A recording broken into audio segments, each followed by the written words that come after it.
आहे त्या वयापेक्षा कमी दिसणं, बारीक दिसणं आणि सुंदर दिसणं. ही आयुष्यातली 3 अंतिम ध्येय असल्यासारख्या काही बायका वागतात. सतत अट्टाहास आपण सुंदर दिसावं याचाच चालू असतो.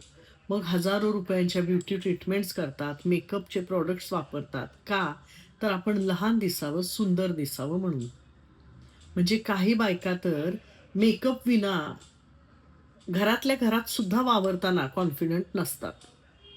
जर तुम्हीच स्वतःला जशा आहेत तशा स्वीकारू शकत नसाल, तर जग कसं स्वीकारेल?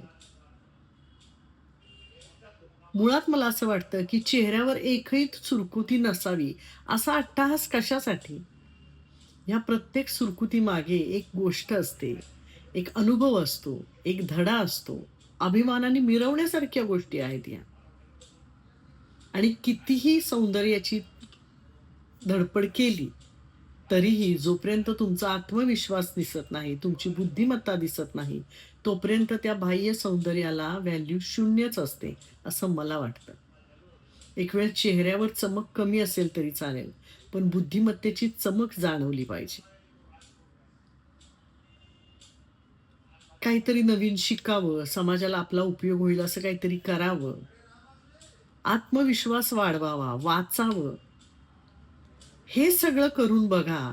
मग कदाचित तुम्हाला बाह्य सौंदर्यासाठी इतकी तडफड करायची गरज लागणार नाही. कारण मग तेव्हा तुम्ही आतून खरेच सुंदर झाला असाल.